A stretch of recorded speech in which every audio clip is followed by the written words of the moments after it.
आप जानते हैं भारत के स्वदेशी हेलीकॉप्टर इंजन का नाम क्या रखा गया है? HAL और फ्रांस की साफरान मिलकर 13 टन वर्ग के बहुउद्देशीय हेलीकॉप्टरों के लिए एक शक्तिशाली टर्बोशॉफ्ट इंजन विकसित कर रहे हैं। अब सवाल है, इस नए इंजन का नाम क्या रखा गया है? ऑप्शन है A Himalaya, B Aravalli, C Nilgiri, D Shivalik और इसका सही जवाब है B अरावली। यानी HAL और साफरान द्वारा विकसित किए जा रहे इस नए टर्बोसॉफ्ट इंजन का नाम अरावली रखा गया है। भारत में मिसाइल निर्माण को बढ़ावा देने के लिए DRDO से जुड़ा कौन सा बड़ा फैसला लिया गया है? रक्षा मंत्रालय ने DRDO द्वारा विकसित सभी पारंपरिक मिसाइल प्रणालियों की तकनीक भारतीय रक्षा उत्पादकों को देने की मंजूरी दी है। अब सवाल है, इस तकनीक के हस्तांतरण को क्या कहा जाता है? ऑप्शन है A 100% FDI नीति, B ट्रांसफर ऑफ टेक्नोलॉजी यानी TOT, C missile leaching policy, D offshore exploration और इसका सही जवाब है B ट्रांसफर ऑफ टेक्नोलॉजी यानी TOT।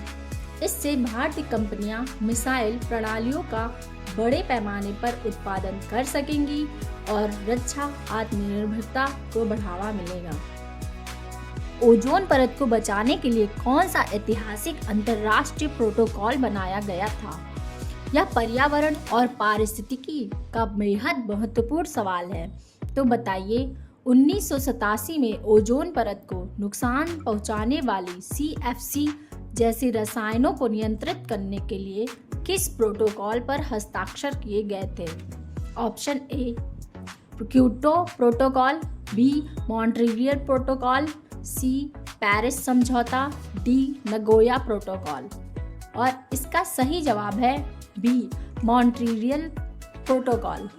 इस पर 16 सितंबर 1987 को हस्ताक्षर किए गए थे और इसी वजह से हर साल 16 सितंबर को विश्व ओजोन दिवस मनाया जाता है। क्या आप जानते हैं गर्भवती महिलाओं की देखभाल के लिए आयुर्वेद में कौन सा नया प्रशिक्षण पाठ्यक्रम शुरू किया गया है? अखिल भारतीय आयुर्वेद संस्थान यानी AIIA नई दिल्ली ने मातृ एवं प्रसव पूर्व देखभाल के लिए एक विशेष पाठ्यक्रम शुरू किया है। अब सवाल है, इस नए पाठ्यक्रम का नाम क्या है?